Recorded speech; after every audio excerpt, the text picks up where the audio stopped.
अस्सलाम वालेकुम। Welcome to the physics concept. आज जिस कॉन्सेप्ट को हम आज डिस्कस करने जा रहे हैं, जिस टॉपिक को हम डिस्कस करने जा रहे हैं, उस टॉपिक का नाम है हमारे पास relation between temperature and resistance. Temperature और रेजिस्टेंस के दरमियान क्या रिलेशन है, और इस टॉपिक को हम टेम्परेचर कोफिशिएंट ऑफ रेजिस्टेंस भी कहते हैं। तो टॉपिक को स्टार्ट करने से पहले, इस रिलेशन को स्टडी करने से पहले, हमारे पास एक दूसरा कॉन्सेप्ट है जिसका नाम है रेजिस्टिविटी। तो सबसे पहले हम रेजिस्टिविटी से अपना कॉन्सेप्ट क्लियर कर लें, उसको अच्छी तरह से अंडरस्टैंड कर लें, क्योंकि उस टॉपिक का इस टॉपिक के अंदर इसका बहुत सारा इसकी इंपॉर्टेंस है, अमल दखल है इसका। तो सबसे पहले हम रेजिस्टिविटी को देखते हैं। रेजिस्टिव हमारे पास क्या है? The resistivity of a material of a conductor is defined as the resistance offered by a conductor of length 1 metre and the area of cross section of 1 metre square. मतलब material of a conductor defined as resistance offer, जाहिर सी बात है। तो current अगर किसी conductor में से फ्लो करेगा तो उसको रेजिस्टेंस मिलेगी वहां पे बाय अ कंडक्टर, अगर उस कंडक्टर की लेंथ 1 मीटर हो और उसकी area of section 1 metre square की हो। तो अगर आपको याद है कि रेजिस्टेंस के अंदर हमने कुछ फैक्टर्स देखे थे जो उसको इफेक्ट करते हैं। एक तो होता है इसका डायमेंशन होता है, दूसरा उसका नेचर होता है मटेरियल का, और दूसरा उसका फिजिकल स्टेट होती है। तो ये तीन फैक्टर्स ऐसे होते हैं जो रेजिस्टेंस के ऊपर इफेक्ट डाल सकते हैं। तो यहाँ पे अगर हम देखें, ये हमारे पास क्या है? ये हमारे पास एक कंडक्टर है, ये इसकी लेंथ L के बराबर है, ठीक है। इसकी एरिया, ये इसकी एरिया आपको नजर आ रही है, और इसकी ये लेंथ L, और ये resistance is equal to resistance R के इक्वल है। तो यहाँ पे जो इसका रेजिस्टेंस होगा, दैट इज ये इक्वेशन। अब सबसे पहले हमने इस इक्वेशन को ड्राइव करना है।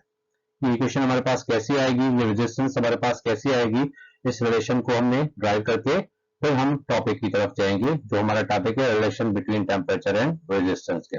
ठीक है, तो आपने देख लिया रेजिस्टिविटी को। इस हिसाब से अगर हम देखें, the resistance is directly proportional to its length and inversely proportional to its cross sectional area A, written in mathematical form. Resistance जो होता है वो लेंथ के साथ डायरेक्टली प्रोपोर्शनल करता है, क्योंकि अगर लेंथ बढ़ाएंगे तो रेजिस्टेंस भी बढ़ेगी, लेंथ अगर कम होगी तो रेजिस्टेंस भी कम होगी उस कंडक्टर की। तो डिपेंड करता है लेंथ के ऊपर। जितनी लेंथ ज्यादा होगी, जाहिर सी बात है रेजिस्टेंस भी उतनी ही ज्यादा हो जाएगी। तो लेंथ के साथ रेजिस्टेंस का जो रिलेशन है वो क्या है? वो डायरेक्टली प्रोपोर्शनल है।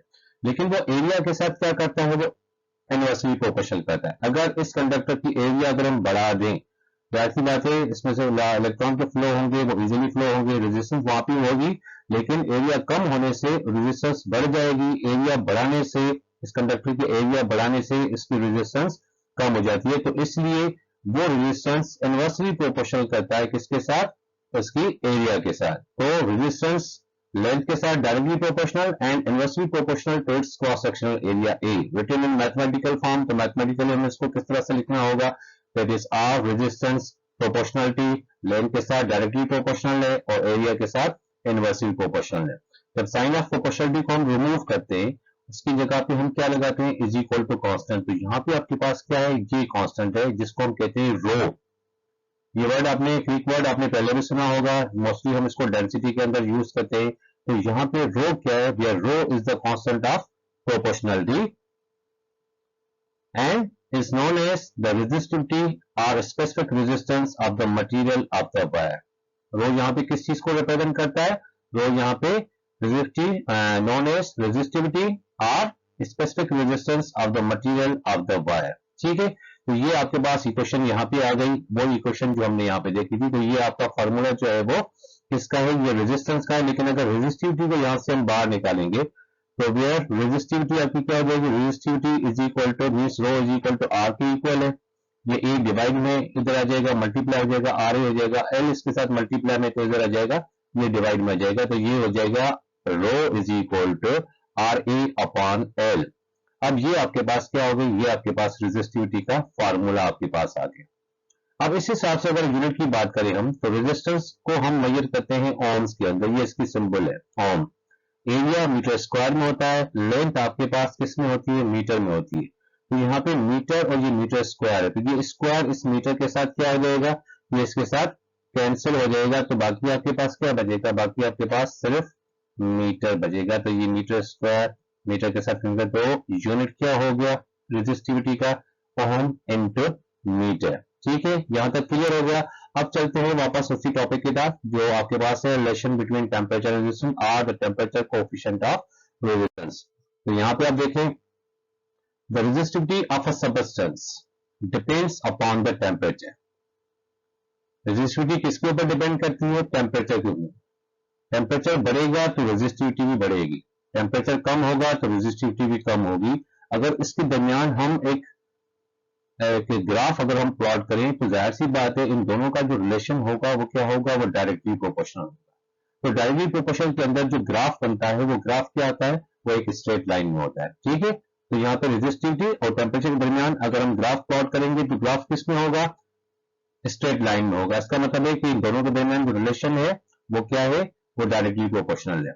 अब आगे देखिए इसमें क्या है? As the temperature of the conductor rises, क्योंकि रेजिस्टेंस बढ़ने से टेम्परेचर बढ़ जाता है, उस कंडक्टर का टेम्परेचर क्या हो जाता है? इंक्रीज हो जाता है, राइज हो जाता है। As the temperature of the conductor rises the amplitude of the vibration of the atom increases. ऐसी बात उनके दरमियान वाइब्रेशन बढ़ जाएगी, क्योंकि जैसे जैसे वो हीट होता जाएगा, गर्म होता जाएगा, तो ऐसी बात है उसका जो वाइब्रेशन होगा, उसका जो एम्पलीट्यूड होगा वो क्या हो जाएगा? वो इंक्रीज हो जाएगा। And hence collision with free electrons also increases, क्योंकि जब एम्पलीट्यूड बढ़ेगा तो जाहिर सी बात है इलेक्ट्रॉन जो वहां से मूव करते हैं तो उनके दरमियान कोलिजन और ज्यादा बढ़ जाएगी। जब कोलिजन बढ़ेगी with free electrons also increases, the collision cross section of the atoms increases with temperature. Collision electrons की किसके साथ? एटम के साथ, क्योंकि इसका क्रॉस सेक्शन एरिया, जाहिर सी बात है इसका एरिया इंक्रीज हो जाएगा, एम्पलीट्यूड बढ़ेगा तो एरिया बढ़ जाएगा। With temperature increases, with temperature के साथ, enhance the resistance of the conductor also increases, जिसकी वजह से उस कंडक्टर का जो टेम्परेचर बढ़ने से उसकी रेजिस्टेंस क्या हो जाएगी? वो भी इंक्रीज हो जाएगी। तो ये कॉन्सेप्ट अगर आप देखें तो यहाँ पे हमारे पास क्या है? ये इलेक्ट्रॉन्स हैं, इसी हिसाब से ये भी इलेक्ट्रॉन्स हैं। ये इलेक्ट्रॉन्स देखें आप किसी कंडक्टर के अंदर किस तरह से मूव कर रहे हैं। ये आपके पास देखें कि अगर यहाँ पे रेजिस्टेंस की वजह से अगर टेम्परेचर यहाँ पे बढ़ रहा है तो बढ़ने से क्या होता है? ये एटम्स के दरमियान जो एम्पलीट्यूड है वो इंक्रीज हो रहा है। जब इंक्रीज होगा एटम्स का अपना एम्पलीट्यूड इंक्रीज होगा तो इलेक्ट्रॉन्स की वजह से इनकी दरमियान जो कोलिजन होती है वो कोलिजन भी क्या हो जाएगी? वो भी इंक्रीज हो जाएगी। तो उस सूरत में इसकी रेजिस्टेंस क्या होगी? Of the conductor also increases. ठीक है, तो ये कॉन्सेप्ट आपने अच्छी तरह से देख लिया। अब आते हैं इसकी डेरिवेशन की तरफ। तो इसका डेरिवेशन जो रिलेशन हमें यहाँ पे लिखा है बिटवीन टेम्परेचर एंड रेजिस्टेंस के दरमियान, वो हमें इसका रिलेशन जो है वो डेरिवेशन जो है वो हमें किस तरह से मिलेगी। ठीक है, आगे चलते हैं। Now let R naught be the resistance at 0 degree Celsius. R resistance को रिप्रेजेंट कर रहा है, नॉट हमने इसके साथ क्या लगाया है? क्योंकि इस वक्त जो शुरू में हमारे पास जो रेजिस्टेंस होगी उस वक्त उसका टेम्परेचर क्या होगा? 0 डिग्री सेल्सियस होगा। ठीक है, and R T resistance at T, मतलब टेम्परेचर के ऊपर, the resistance at T degree Celsius, मतलब टेम्परेचर डिग्री सेल्सियस, मतलब 0 से अगर टेम्परेचर अबव हो जाएगा इसका मतलब है कि वहां पे आर का वैल्यू क्या हो जाएगा? आर टी बन जाएगा टेम्परेचर के साथ। यहाँ पे टेम्परेचर आपके पास क्या होगा? 0 होगा। आर नॉट किस चीज को रिप्रेजेंट कर रहा है? रेजिस्टेंस होगी, लेकिन कौन से टेम्परेचर पे? 0 डिग्री सेल्सियस। वहां पे रेजिस्टेंस कम होगी। जैसे जैसे टेम्परेचर बढ़ता जाएगा, इंक्रीज होता जाएगा, तो वहां पे आर का वैल्यू जो है जाहिर सी बात है वो चेंज हो जाएगा, उसकी रेजिस्टेंस बढ़ जाएगी। तो be the resistance at T degree Celsius. ठीक है, then the change in resistance. अब जी अगर ओरिजिनल रेजिस्टेंस है और जी आपके पास क्या होगी? ये आपके पास फाइनल रेजिस्टेंस होगी। जाहिर सी बात है जब हम वेलोसिटी की बात करते हैं, एक इनिशियल वेलोसिटी होती है, दूसरे हमारे पास फाइनल वेलोसिटी होती है, तो दोनों का हम क्या मालूम करते हैं? चेंज मालूम करते हैं। तो इस तरह से change in resistance delta R, delta का मतलब क्या होता है? Difference, R change in resistance is, अब वो डेल्टा आर जो होगा वो डायरेक्टली प्रोपोर्शनल करेगा किसके साथ? ओरिजिनल रेजिस्टेंस के साथ। क्योंकि सबसे पहले अगर हमारे पास जो कंडक्टर होगा, जाहिर सी बात है उस वक्त जो इसका टेम्परेचर होगा वो ओरिजिनल होगा, रेजिस्टेंस इसकी ओरिजिनल होगी। ठीक है, वो ओरिजिनल रेजिस्टेंस डायरेक्टली प्रोपोर्शनल करेगी किसके साथ? डेल्टा आर के साथ, चेंज इन रेजिस्टेंस के साथ। भाई ओरिजिनल में जितना चेंज आएगा, क्योंकि डिपेंड करता है ना, सबसे पहले हमारे पास जो रेजिस्टेंस है वो क्या है? वो ओरिजिनल है इसका कंडक्टर का। अब उसमें जितना चेंज आता जाएगा तो वो चेंज किस में आएगा, इस ओरिजिनल रेजिस्टेंस में आएगा। तो यहां पे डेल्टा आर डायरेक्टली प्रोपोर्शनल किसके साथ कर रहा है, एक तो ओरिजिनल रेजिस्टेंस के साथ, और दूसरा डेल्टा आर मतलब चेंज इन रेजिस्टेंस किसके साथ डायरेक्टली हो रहा है, चेंज इन टेम्परेचर के साथ। क्योंकि रेजिस्टेंस बढ़ने से इसका टेम्परेचर भी चेंज होता जाएगा, इसका टेम्परेचर भी इंक्रीज होता जाएगा। ठीक है, तो इस रिलेशन को देखिए आप, तो delta R directly proportional to R naught, मतलब change in resistance directly proportional किसके साथ है, ओरिजिनल रेजिस्टेंस के साथ। इसको हमने इक्वेशन नंबर 1 का नाम दे दिया। इसी हिसाब से सेम टाइम पे delta are change in resistance directly proportional करता है किसके साथ, चेंज इन टेम्परेचर के साथ। इसको हमने इक्वेशन नंबर 2 का नाम दे दिया। Now by combining both relations, ये भी रिलेशन और ये भी, दोनों को अगर कंबाइन करें तो ये delta R proportionality R naught के साथ भी डायरेक्टली है, चेंज इन टेम्परेचर से डायरेक्टली, तो हमने इन दोनों रिलेशंस को कंबाइन कर लिया। अब कंबाइन करने के बाद हमारे पास क्या होगा, therefore डेल्टा आर, ये हमारे पास जो हमने कंबाइन किया था, जब ये साइन ऑफ प्रोपोर्शनलिटी को हम रिमूव करते हैं तो इसकी जगह पे इज इक्वल टू कॉन्स्टेंट आ जाए, तो यहाँ पे delta R is equal to alpha. अब इज इक्वल टू अल्फा किसकी जगह पे आ गया, इस साइन ऑफ प्रोपोर्शनलिटी की जगह। इसको हमने इक्वेशन नंबर 3 का नाम दे दिया, where alpha is the constant of proportionality and is known as the temperature coefficient of resistance। इसका क्या नाम है, अल्फा यहाँ पे क्या है, that is the temperature coefficient of resistance। Alpha is the constant of proportionality and is known as temperature coefficient of resistance। तो यहाँ पे अल्फा का नाम क्या हो गया, that is temperature coefficient of resistance हो गया।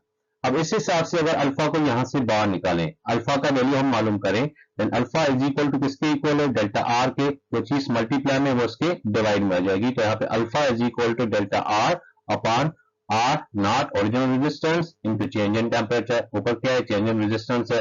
अब रेजिस्टेंस कोई भी हो, चेंज हो, ओरिजिनल हो या फाइनल हो, यूनिट रेजिस्टेंस का वही होता है ओम। तो यहाँ पे ओरिजिनल रेजिस्टेंस का यूनिट भी ओम है।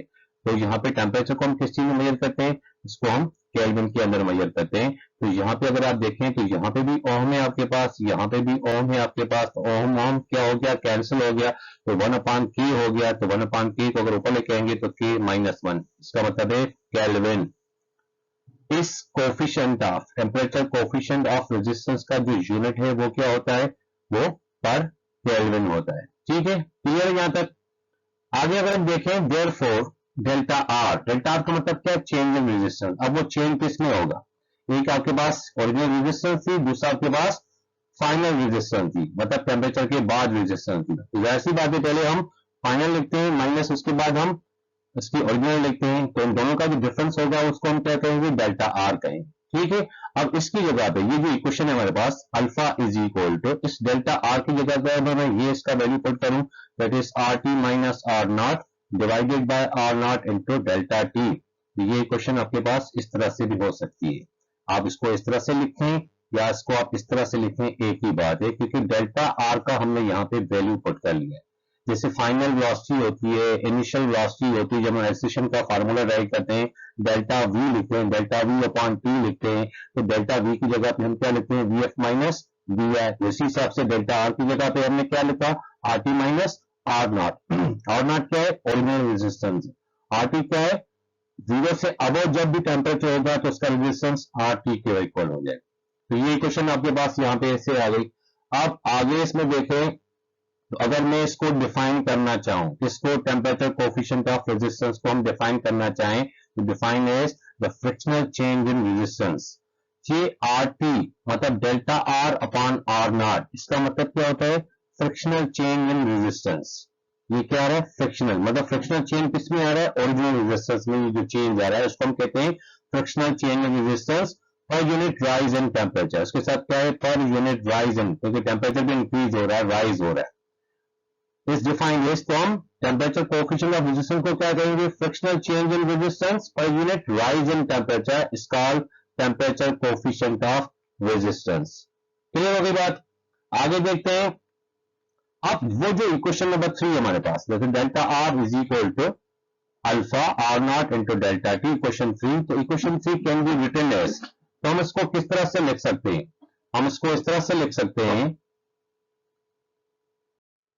जी। तो फिर equation 3 can be written as अब इक्वेशन 3 क्या है, डेल्टा आर है, तो डेल्टा आर आपका किसके इक्वल है, R T minus R naught की। यहाँ पे डेल्टा आर की जगह पे हमने क्या लिख दिया, R T minus R naught is equal to same alpha R naught into delta T. Same आपके पास आ गया।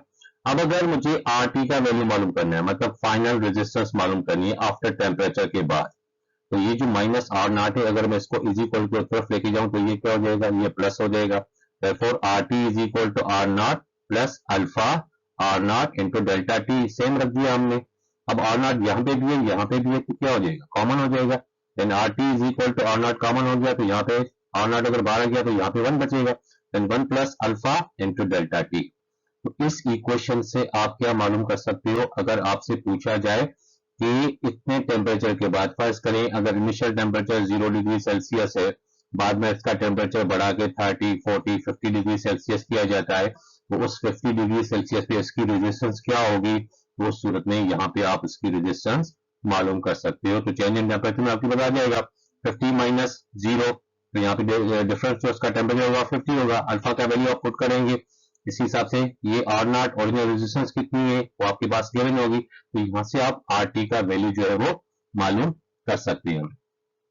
Now temperature coefficients in terms of resistivity. अब आते हैं हम असली टॉपिक की तरफ जहां पे हमें इसका रिलेशन मिलेगा। Now temperature coefficient in terms of resistivity, we know that as resistivity, जो रो होता है, रेजिस्टिविटी को हम रो से डिनोट करते हैं, depends upon the temperature. Resistivity किसके ऊपर डिपेंड करती है, वो टेम्परेचर है, क्योंकि रेजिस्टिविटी का डायरेक्टली रिलेशन जो होता है, डायरेक्टली प्रोपोर्शनल जो होता है वो टेम्परेचर के साथ होता है। तो यहाँ पे आप देखें कि वो जो इक्वेशन हमने ड्राइव की थी, जो पहला रिलेशन हमने रेजिस्टिविटी की इक्वेशन ड्राइव की थी, तो R is equal to rho L upon A था, तो यहाँ पे R की जगह पे फाइनल रेजिस्टेंस आ गया। ऐसी बात है, रेजिस्टिविटी भी टेम्परेचर वाली होगी, L upon A and R naught, क्योंकि दो रिलेशन है, एक फाइनल है एक ओरिजिनल है, तो R naught is equal to rho naught into L upon A. अब ये दो रिलेशन हमारे पास हैं, ठीक है, आर टी का वैल्यू भी है और आर नॉट का वैल्यू भी है। तो यहाँ पे ये क्वेश्चन जो आपके पास आर टी भी है माइनस आर नॉट भी है, तो इसकी जगह पे आर टी का वैल्यू, ये हमारे पास वैल्यू आएगा आर टी का, ये हमें यहाँ पे पुट करना होगा। इसी हिसाब से आर नॉट का वैल्यू ये है हमारे पास, उसको हमने यहाँ पे पुट करना होगा। नीचे भी हमारे पास आर नॉट है, तो उसका वैल्यू भी हमें वहां पे पुट करना होगा। तो यहाँ पे अगर आप देखें कि R T is equal to, वही हमने दोबारा इसमें लिख दिया है। नाउ सब्स्टिट्यूट अबव वैल्यू, ये जो अबव वैल्यू है ऊपर लिखा हुआ है आर टी का वैल्यू भी और आर नॉट का वैल्यू भी, इन इक्वेशन नंबर जो आपको मैंने पहले दिखाई, R T minus R naught upon R naught into delta T. तो यहाँ पे इस इक्वेशन के अंदर इन दोनों का वैल्यू जो है वो हम पुट कर रहे हैं। therefore alpha is equal to R T किसके, rho T L upon A, तो यहाँ पे लग दिया हमने rho T L upon A. उसके बाद क्या है, माइनस माइनस, फिर आर नॉट का वैल्यू आपके पास क्या है, rho naught L upon A, तो rho naught L upon A divided by R naught है, तो आर नॉट का वैल्यू वही हमारे पास rho naught L upon A, तो ये वैल्यू हमने पुट कर लिया। उसके साथ मल्टीप्लाई में क्या है, चेंज इन टेम्परेचर, तो यहाँ पे चेंज इन टेम्परेचर भी हमने मालूम कर लिया। अब एल अपॉन ए यहाँ पे भी है, एल अपॉन ए यहाँ पे भी, कॉमन ले सकते हैं इसको, तो एल अपॉन ए यहाँ पे कॉमन हो गया। बाकी आपके पास क्या बचेगा, rho T minus rho naught divided by rho naught L upon A into delta T. तो एल अपॉन ए आपका यहाँ पे भी है और एल अपॉन ए आपका नीचे भी है, तो एल अपॉन ए इसके साथ कैंसिल हो गया, तो बाकी आपके पास क्या बचेगा, that is alpha is equal to rho T minus rho naught upon rho naught into delta T. ये आपके पास आ गया रिलेशन, किसके दरमियान, relation between temperature and resistance के दरमियान। ठीक हो गया, क्योंकि अल्फा यहाँ पे आपके पास क्या है, that is the coefficient of, किसका कोफिशिएंट है, टेम्परेचर कोफिशिएंट ऑफ रेजिस्टेंस का। तो ये रिलेशन आपने यहाँ पे इसको आपने देख लिया, ये इक्वेशन हमारे पास आ गई। इस रिलेशन को हम क्या कहते हैं, relation between temperature and resistance. उम्मीद है आपको टॉपिक अच्छी तरह से समझ में आ गया होगा। चैनल को लाइक और सब्सक्राइब जरूर करें। Thank you.